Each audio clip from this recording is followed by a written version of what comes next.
பாஜக பெண் நிர்வாகி கொலை வழக்கில் 3 பேர் சரணடைந்துள்ளனர்.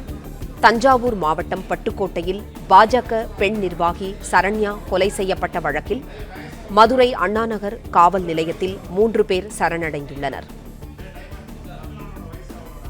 செய்தியாளர் ராஜா இணைப்பில் இருக்கிறார். ராஜா, வணக்கம்.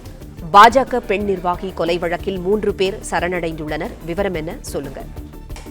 வணக்கம். அதாவது தஞ்சை மாவட்டம் பட்டுக்கோட்டை உதயசூரியபுரத்தில் தலை துண்டிக்கப்பட்டு பாஜக பெண் நிர்வாகி சரண்யா கொலை செய்யப்பட்டார்.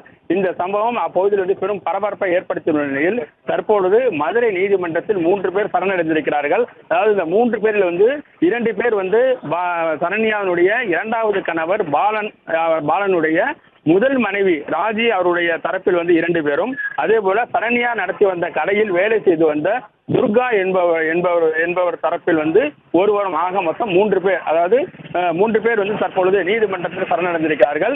இந்த கொலை வழக்கில் சரண்யாவினுடைய 2வது கணவர் பாலனுடைய மனைவிக்கும், அதே போல இந்த சரண்யா நடத்தி வந்த டிராவல்ஸ் மற்றும் ஜெராக்ஸ் கடையில் வேலை செய்து வந்த துர்கா என்பவரும் இந்த கொலை வழக்கில் சம்பந்தப்பட்டிருக்கிறார்கள். இது தொடர்பாக தான் இந்த 2 பேர் தரப்பிலும் 2 பேர் பாலனுடைய முதல் மனைவி ராஜி தரப்பில் 2 பேரும், துர்கா கடையில் வேலை செய்து வந்த துர்கா தரப்பில் ஒருவரும் என 3 பேர் தற்பொழுது அந்த சரண்யா கொலை வழக்கில் சரணடைந்திருக்கிறார்கள்.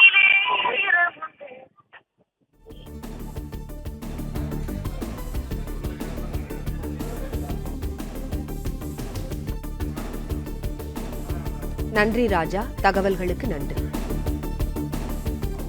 பிளே ஸ்டோர் மற்றும் ஆப் ஸ்டோரில் இருந்து பாலிமர் செயலியை QR கோடு மூலம் பதிவிறக்கம் செய்யுங்கள்.